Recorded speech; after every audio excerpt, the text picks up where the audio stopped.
Keeping you ahead in the game of business is our aim here in BISNOMICS. Welcome to your weekend's most profitable 60 minutes. I am Chandrasekera.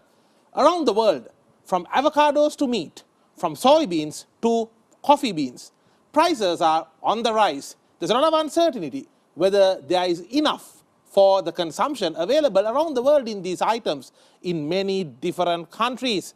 There's also a concern regarding the parts for vehicles. Is there enough supply chain capacity for obtaining the required components to make your next electric car? Not only that, even luxury suit makers are wondering how can they shift their sourcing from Asia back to some of the cheaper European destinations. Amidst all these conundrums, the real key driving factor, the force that is making companies rethink, is none other than logistics. So where exactly is the current supply chain situation in terms of the availability, the resilience, and most importantly, overcoming the challenges from COVID-19? This will be our focus today in BISNOMICS, and we are in conversation with none other than Mr. Dinesh Sri Chandrasekera, the chairman of the Sri Lanka Logistics and Freight Forwarders Association. Mr. Dinesh, welcome to BISNOMICS. Absolute pleasure to have you with us. Thank you, Tarindu. It's my pleasure to be here. Mr. Dinesh, let's start with the very pertinent question, COVID-19. Now, we like to always talk of COVID-19, and we would love to talk of COVID-19 as the past. But the truth is, COVID-19 was the past for the past 2 to 3 years. It is the present, and looks like for some more time to come, it will be the future topic as well. It's hard to think of a topic outside or non-connected with COVID-19. I hope you agree with me on that. Correct. So, what are the challenges that COVID-19 has brought on for the logistics sector, both in Sri Lanka and also worldwide? Yeah, there was a variety of issues that the logistics industry has to face in the aftermath of COVID-19. I would broadly categorize them into two areas. One is financial. Financial is very important to all of us. So let's talk about finance first, because with the COVID-19, you know, the freight rates jacked. I think skyrocketed is the right word. Skyrocketed into unprecedented levels.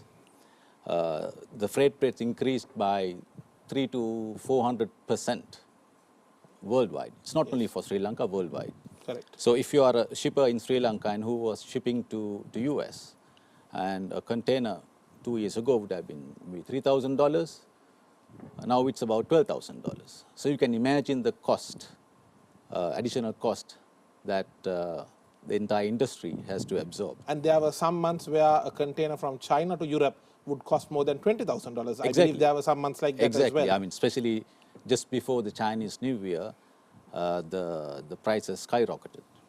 So coming back to the questions or the problems that the industry is facing, the cash flow issue was a very, very difficult problem for us to manage, because if I was managing my business with $1 million back in 2020, early part of 2020, now I need about $4 million to manage that. So from where does it come? Because we, the freight forwarders, we pay in advance to the shipping lines, to the airlines, to our principals, to the logistics providers, overseas, the truckers, the terminals, etc. We pay them in advance, and then we extend credit to the local customers, also to the customers overseas. So therefore, our outlay of cash is tremendous, and that's a credit risk as well. Earlier our risk was $1 million, now it's $3 to $4 million. So that has been a large amount of problem for us in the past. That's on the finance part. But coming on to the operational challenges, initially there was reduced capacity.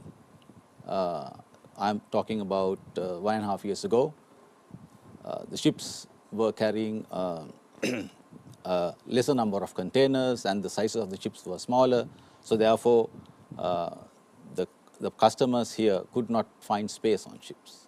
That And also, I believe there was an issue with the staff as well, isn't it? Because a lot of the ports around the world, their staff was being asked not to report to work because of COVID-19 cases. There were some instances like that. And even now, as we speak, Yeah. with Omicron spreading around the Yes, world, yes. a lot of even some of the top super ports, the larger ports are not able to operate at full capacity due to the lack of people. Exactly, exactly. So there was issue with the capacity. Then there was issue with the inconsistent schedules from the carriers, because earlier if there were 10 ships calling in Colombo within a week, and it dropped down to 5, then again it changed to 3, then again it goes up. So there was no consistency in the shipping industry. Also with the air freight, you know, the air freight industry is very important to Sri Lanka because we export a lot of fruits and vegetables to the Middle East, and the capacity in the air freight industry is about 70% is on the belly of the aircraft, passenger aircraft. So when the passenger aircraft are pulled out from the service, that the capacity also moved out. Although Sri Lankan Airlines and few other airlines converted their passenger aircrafts into freighters, that did not solve the problem. So those were the issues that the industry facing at the moment, and also will face in the future as well. But compared to 2020, it's much better now. So, apart from that, what you mentioned earlier about the staffing, so we don't have the entire force to work with, terminals, the truckers. So it's a problem affecting the entire industry worldwide. Some interesting thoughts there to start with. Dinesh, where you did mention about the funds issue, and let me just get into the specifics here on one matter, the dollar issue. Because right now, the echoing concern from all businesses involved in import-export is we are unable to open LCs, there's a dollar issue, you have to keep on going to the bank and asking them for help. Banks also don't know when they can provide that to you. And we see this now even going to the public sector. There are open cases of public sector institutes sometimes being told, find your own dollars. And it's a scary situation to think of. How has this lack of foreign currency affected the logistics sector? Well, that's a problem affecting mainly the Sri Lankan sector, Sri Lankan industry, but I don't think that's relevant to other parts of the Correct. world. So from a Sri Lankan perspective. Sri Lankan perspective, yes, we have a problem now because we perform certain tasks for our customers overseas through our agents and our principals. And we already see some airlines pulling off the Sri Lankan market as well, due to the same concern. Exactly, yes. That is the carrier part. I'm referring to the freight forwarding and logistics. Understood. So for all those functions that we perform overseas, we need to pay them. We cannot pay them in rupees, we need to pay them in dollars. And when we go to the bank to convert the rupees into dollars, what we collect from the local customers, the banks do not have enough foreign currency to pay. So that's a problem initially to begin with. Then the carriers, the shipping lines and the airlines, they have to pay their principals overseas also. And I think they also have reached the government looking for help, but I'm not too sure what was the outcome of that conversation, but it's a pressing issue for the entire industry. Understood.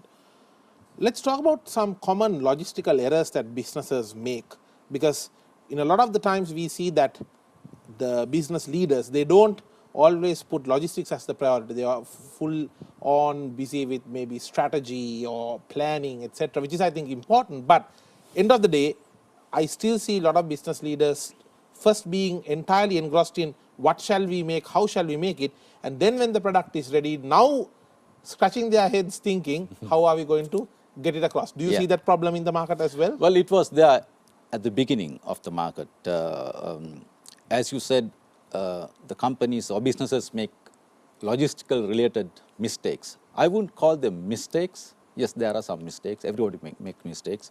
But mainly not being forecasting, not being forward thinking. Those are the main issues what we see at the moment. But from my experience, certain customers who sometimes do not use the current trade terms, the most pertinent trade terms for their businesses. and they end up paying more. Example, if you have a Sri Lankan importer who is importing from China, they may buy on CIF terms or CNF terms, which means the supplier at the origin has full control on the freight as well. Yes. And the supplier decides which carrier they are using, how many days of transit, what is the transshipment point, and who is the service provider, etc., etc. So that may not be what the customer in Sri Lanka needs. So that's definitely a problem in using the incorrect Incoterm, as we call. And not really knowing that you have an option to choose your own career. Of course, sometimes. yes. FOB means they Freight on board. Free on board, and the customer here can work based on the requirement with the local service provider here and get what they want. That's number one. Number two, some of the smaller customers also sometimes do not insure their goods to save costs. So those are huge mistakes. Sometimes they end up paying a lot of money, losing a lot of money, losing customers, losing credibility, etc. Correct. So those are the issues that we see a lot of people making. Now, Dinesh, before we head in for a short break, let me also ask you about the importance of logistics for a small company, because a lot of small business owners, they tend to think that logistics is not really their forte, or it's not important for them, that it's something meant for the bigger organizations and the larger ones. But is that is it true? It doesn't sound correct to me. Honestly speaking, I think even small businesses need to be careful and need to plan about their logistics. What are your thoughts on that? Exactly. You cannot be small every day. You need to grow. In order to grow, you need to have a satisfied set of customers. So you can't satisfy your customers if your product is not reaching your customer at the correct time and the correct place. So not giving proper direction or proper interest in your logistics is a big mistake, because everyone needs to export goods or get their goods from A to B even within Sri Lanka. So warehousing, trucking, all that comes into play. So if you don't plan properly, you may not have a happy set of customers. And logistics doesn't always mean import and export alone, isn't it? I mean, it can even mean getting your products from the south of the country to the north, or from the north to the south. Am I right? Exactly. Holding goods in a warehouse and distributing, all that comes under logistics. All right. So what is the exact gamut of it, Dinesh, when we look at it? So transport is one, storage, what else? International transportation, that's a bigger part of our business. Freight forwarders, bigger business, international transportation, transporting goods from Sri Lankan exporters to US, Europe, and vice versa as well. So we deal with a variety of service providers, starting with the local trucker here, customs clearance agents. Some of our companies, our members, do their own customs clearance, then shipping line or an airline at the terminals, and the customs brokers at the destination, and the truckers at the destination, the last mile distribution at the destination. All that comes under logistics. It's quite a vast area, and thank you for enlightening us on all these developments. We are going to come back to you on more details on that. How do you plan your logistics in the right way? And what are the associations that are transforming the logistics sector of Sri Lanka? Let's talk about that on the other side of the short break. This is BISNOMICS.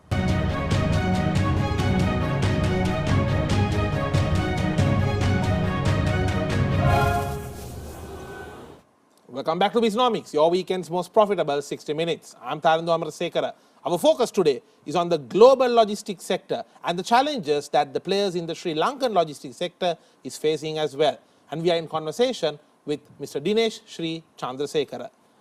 Dinesh, now when you look at the global logistics charges, they call it the freight charges, transportation charges, I think we can all commonly coin these as with the term of global logistics charges. They are on the rise. Now, what are the main driving forces behind it, and how is the outlook for the medium and short term? Yeah, so let me answer to the first part of the question first. Yes, there is a steady rise on the freight charges worldwide. There are several factors to that. Yes, and I just want to also add, before you state out the factors Yes. here, we do see a steady rise, but just the last week, I think due to the drop of productions in China just after the Chinese New Year and the rising COVID cases, I believe there was over the last few days or the weekend, we did see a drop of the global freight charges, but I believe it's a very temporary thing and it will pick up. It is a temporary.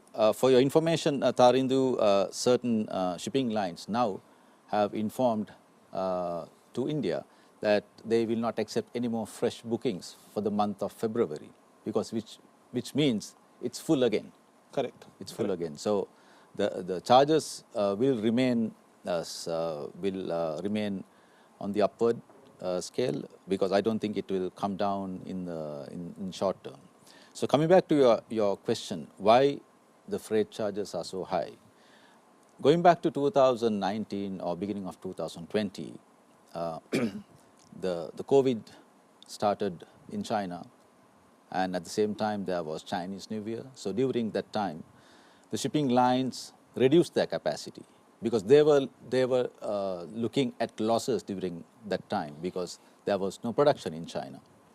So they reduced capacity, and that continued for some time. So as a result, there was a lot of capacity taken out of the market.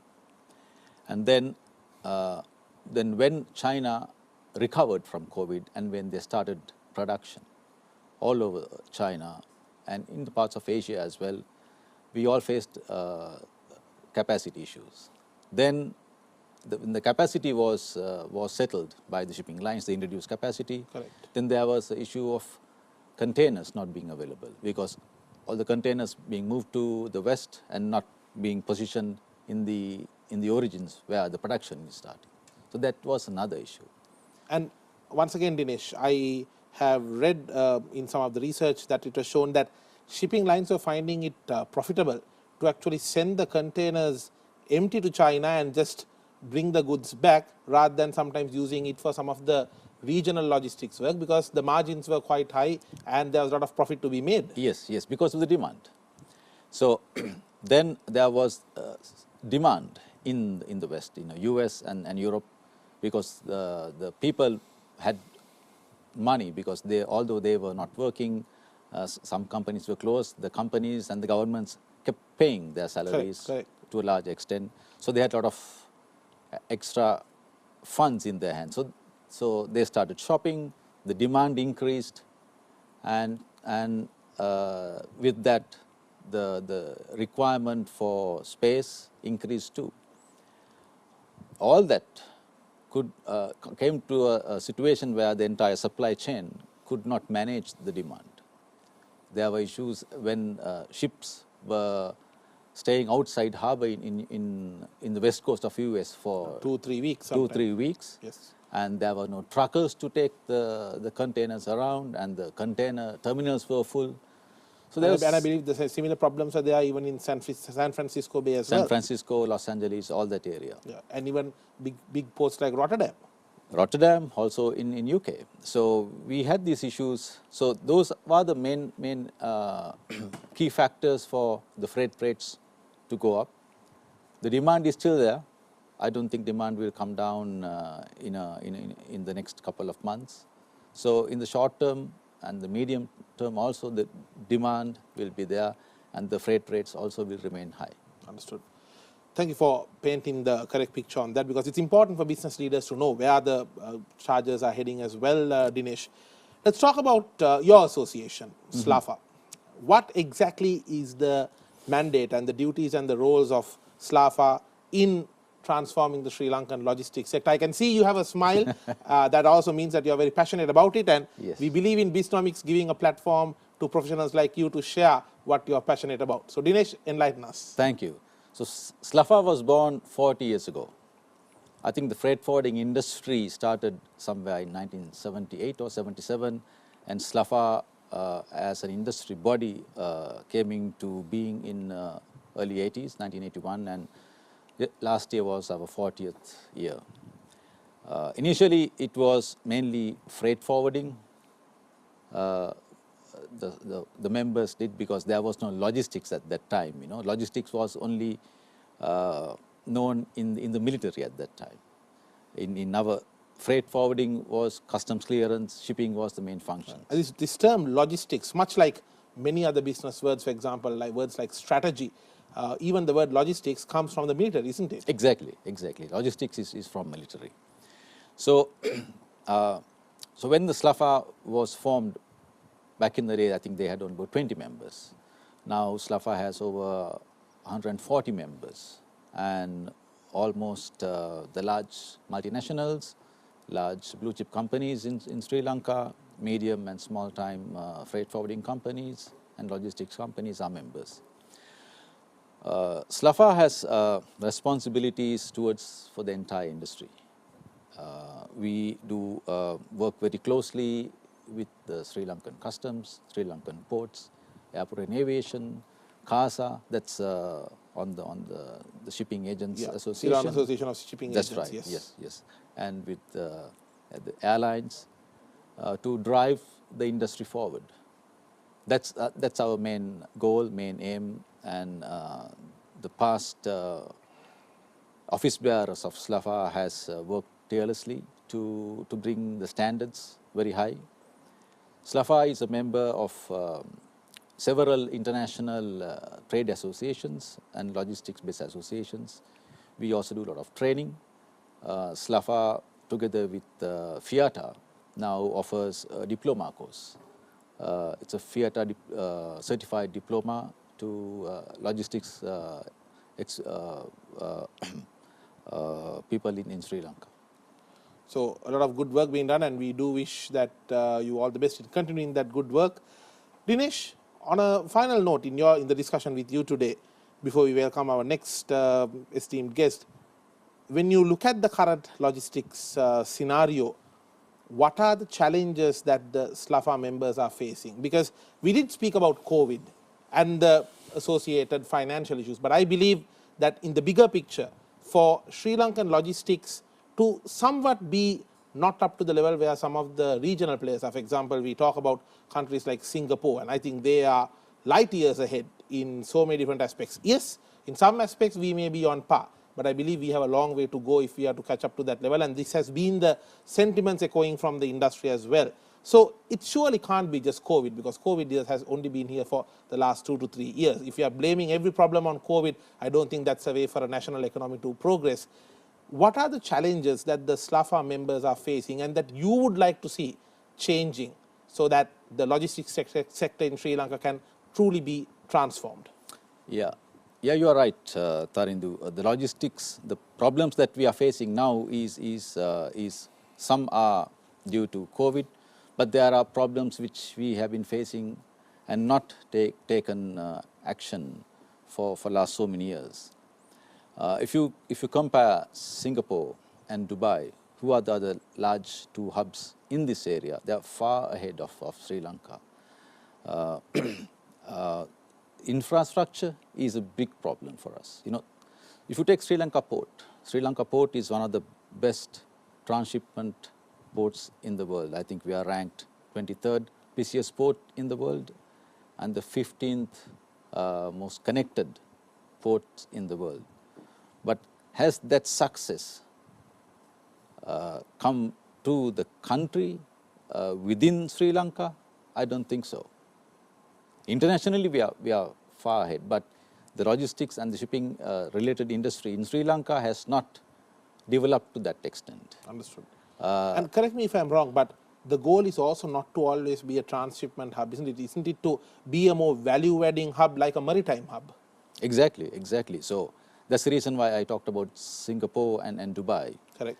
Those two are small countries. They do not have large production bases, but look at the logistics industry in those countries. That's because they had vision to develop the logistics industry. Correct. In Singapore and in Dubai, and they invited the larger players in the industry in the world to come and invest in those areas. And one example would be the Jurong East Industrial Park, where, I mean, not from a port's perspective, but what they realized, I mean, if you look at Lee Kuan Yew, his vision was that if they develop the industries, the logistics sector will also automatically pick up. Opened up the Jurong East Park for investors. Took 5 years. In fact, when we were questioning, will this work? And then here comes some of the big equipment makers like Texas and then the whole industry blooms along with the port sector. Exactly, exactly. But who do we have here? Can we look at a large multinational production base in Sri Lanka?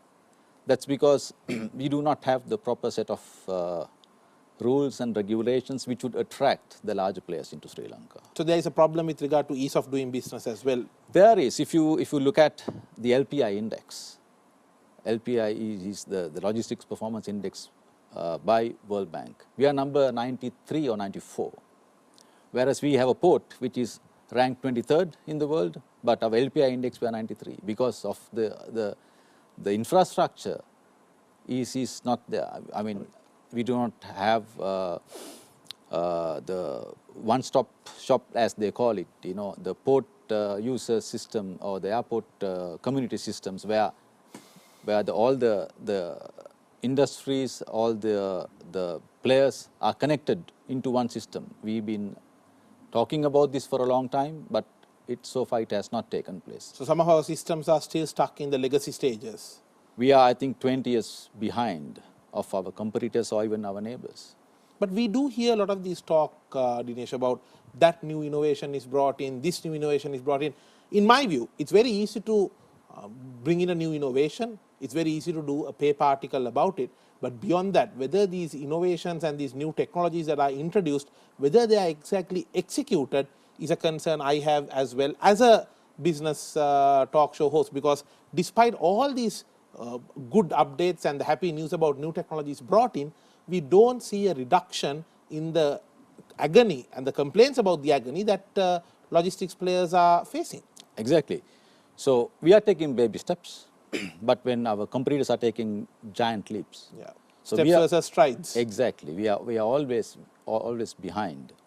And like you correctly said, other countries are attracting larger manufacturing bases or even the larger companies, express companies, to set up their distribution bases in Sri Lanka. I mean, do we have worldwide large companies like DHL or Kuehne Nagel, for that matter, setting up their distribution hubs in Sri Lanka to serve India or serve Bangladesh? I mean, those are huge economies. Right. India is going to be the next second largest economy in the next maybe 10 years or so.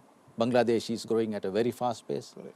And even in Bangladesh, the ports and logistics sector is growing rapidly, isn't it? Growing rapidly, and for your information, some of the Sri Lankans in Bangladesh is controlling a lot of businesses in the logistics industry. Much like the apparel sector 10, 15 years back. Exactly, exactly. So we have the people, just that we don't have the policies. What's the problem? We don't have a vision. We don't have the policy, and the governments keep changing their policies. You look at the port sector. I think within the last 3 years, we have the third chairman of SLPA. So we cannot develop a sector with that kind of approach. Correct. Understood. Mr. Dinesh Chandrasekera, absolute pleasure speaking to you today. And we sincerely hope that you and your team at SLAFA will be able to continue the good work done and make sure that the logistics sector of Sri Lanka moves forward with the times and as soon as possible catches up with the rest of the world. It's wishful thinking, I know, but one could only wish and hope that things will get better and the economy will grow as well, because as you said, we are a country blessed with the right people, with the right resources.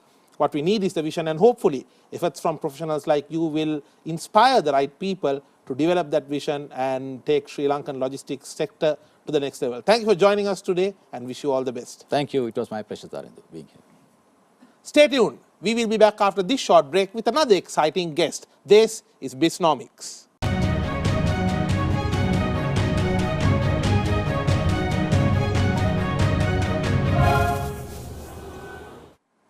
Welcome back to BISNOMICS. We are now heading into a conversation with Mr. Roshan Silva, who is the immediate past chairman of the Sri Lanka Logistics and Freight Forwarders Association, about some very exciting and interesting developments in the near future. Roshan, welcome to BISNOMICS. Absolute pleasure to have you with us now.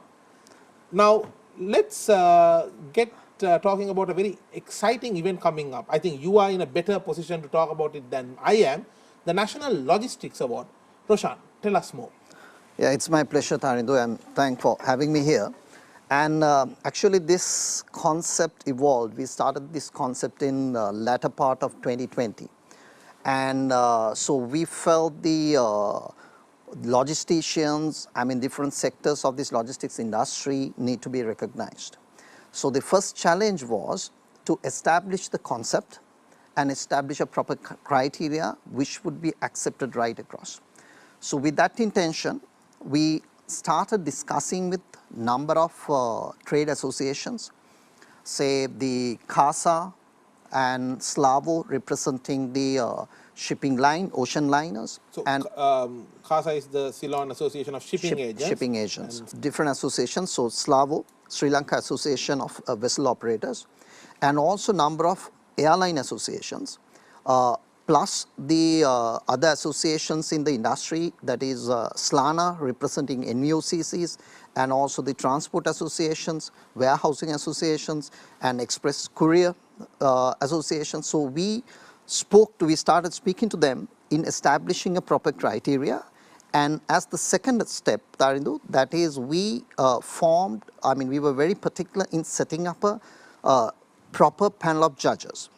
So then we approach number of institutions as well as the associations, and we selected 11 the prominent personalities, and our panel of judges is headed by Professor Lalit Edirisinghe. He's the Dean of CINEC campus, and the rest of the panel of judges includes the Director General of EDB, then the Chairman of Port Authority, Chairman of Airport Aviation, then Director General of Customs, and the list goes on.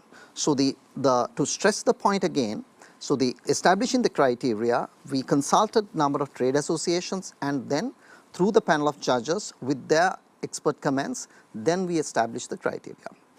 So then after that, we launched the application program, and after launching the application program, that is, we conducted number of the workshops, and we established these awards for 6 main categories, starting from the mainliners, and then the freight forwarding companies and logistics companies in one category, and the airlines, and the express courier companies, warehouse operators, and CHB operators, that's custom house brokerage. And then under these 6 categories, we divided it into subsections. Now say freight forwarders, for example, we divided into 3 sections, that is based on the revenue, the large, medium, and small scale. And then the shipping liners, you may be familiar, we have different categories. Mainliners, so we divided into 2 sections, the large as well as medium. That rather than taking the value, we took the volume, that the throughput in the Colombo port. And then also we looked at the feed operators who are doing an immense service, as well as the NVOCCs. So those are the more smaller ships. Yeah, feeders are smaller ships, which is in the short transit routes, right? And also the NVOCCs, non-vessel operating common carriers. And then airlines, again 2 categories, the offline and the online carriers. So the warehousing, again we went to 3 categories. So express courier, again 2 sections that we looked at. That's the international courier as well as the local courier. And also what I'm trying to explain, we clearly cover the entire trade, but there are certain sectors we have omitted during this inaugural event, say the container depot operators, transporters, the software development companies, trade related, so that we are expecting to include in the future years. Excellent. Now, Roshan, how important do you think are this kind of recognition for the players, especially at testing times like this? Yeah, I would say, Tarindu, this is kind of long overdue. I mean, we should have done it before.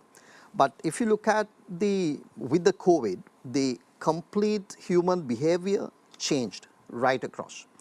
Now, I mean, it separated a lot of things. Now we know what is essential, what is non-essential, what is good to have and what is mandatory. So then when it comes to the logistics, it stood in a different way. I mean, it kind of, the importance of logistics evolved to a different level.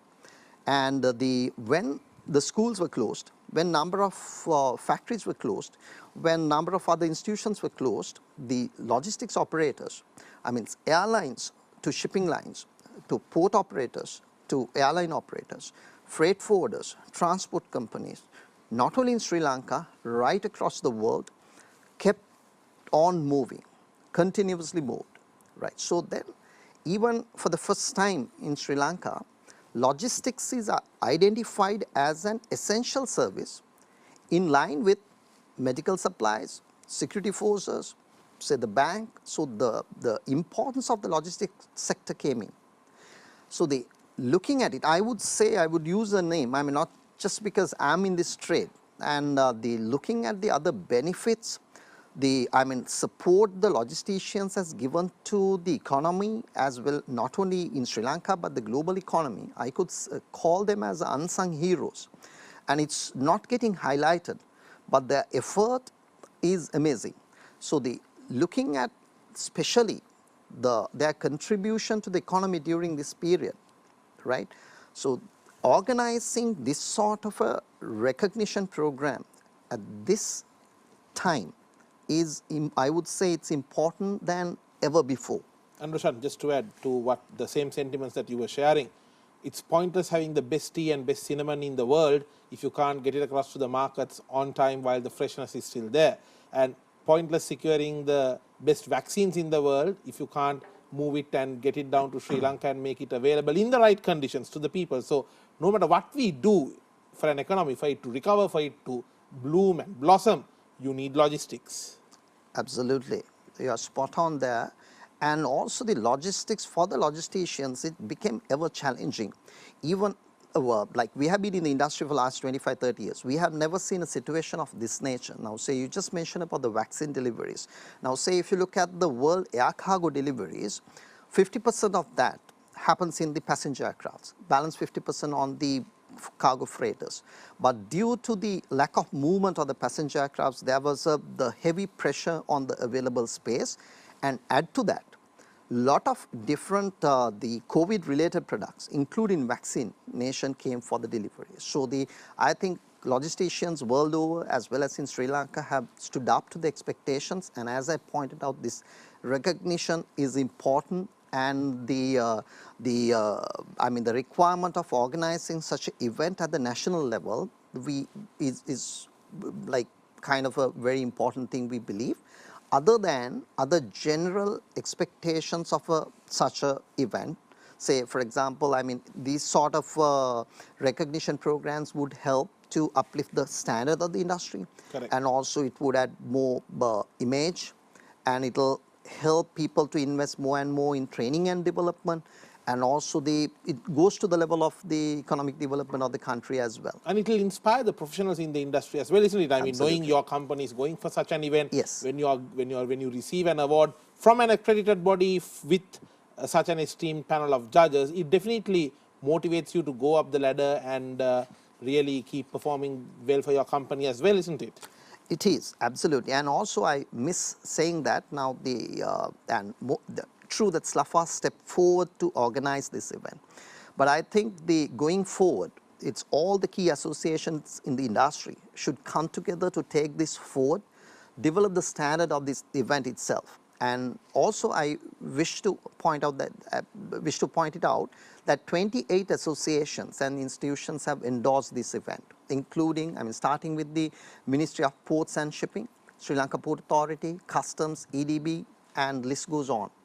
And also when we reached out to sponsors, key sponsors, so the EFL Expo Lanka came as the main sponsor, and the companies like Haley's and the CL Synergy, we ourselves went in, and the Sri Lankan Airlines came as the airliner partners, MSC came as the liner partners, and TV1, you all came as the electronic media partners. And we are happy to empower such good endeavors. Yes, and also the customers for the trade like MAS, Brandix, they came on board as sponsors, and the list goes on. So we saw a great support from whoever that we approached. too for the sponsorship and the endorsements. As I said, it itself shows the importance trade has already given for the event itself. Encouraging news indeed. Roshan, on a final note, what is your message to the players in the Sri Lankan logistics industry today? For example, how can they keep going? You're a player in the logistics industry yourself. What's your mantra for keep going despite the tough business conditions and growing the business as well? Yeah, I mean, few things. First point, I would say you got to be brave. You got to take the challenges. Fortune favors the brave and the bold. I would agree. And then, and going beyond, the innovation is the key. You need to keep innovating. Trade is changing, and there are lots of digital solutions which is coming in, right? So you can see a lot of B2C movements from B to B to B to C, and the other than the innovations, that is, if you really look at compared to some other trades. So I would say, as I explained, the importance of logistics sector has evolved.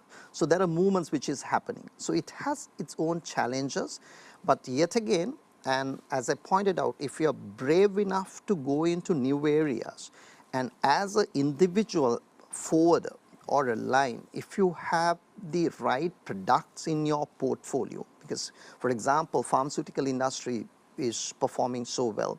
There are a lot of requirements for urgent deliveries. So if you have a right portfolio within you, and if you are not hesitant to go into the new territories, even as for Sri Lankan companies, my message is go regional.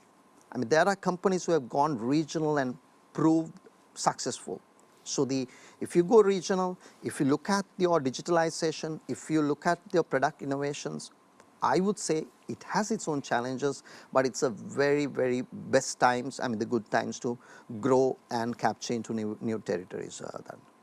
Mr. Roshan Silva, thank you so much for joining us, sharing your words of encouragement with the players of the logistics sector, and wish you good luck for the National Logistics Award ceremony, and we hope that it will further motivate the players in the logistics sector to go forward, to reach new shores, as one would say in your industry, to reach new shores and make sure that the logistics sector of Sri Lanka keeps growing and adding more value to the economy. Thank you for joining us and wish you good luck. Thank you, Tarun. Thank you very much for having me here. Thanks. No matter what business you may be in, logistics is the name of the game if you want to grow your business to the next level. And we sincerely hope that the ideas, the insights you receive today will help you to plan your logistics better, while also wishing all the players in the logistics sector of Sri Lanka to grow during these challenging times, to go big and make sure that you keep on adding better value to the Sri Lankan economy. I'm Chandrasekera, and until the next episode, have a profitable week ahead. This is BISNOMICS.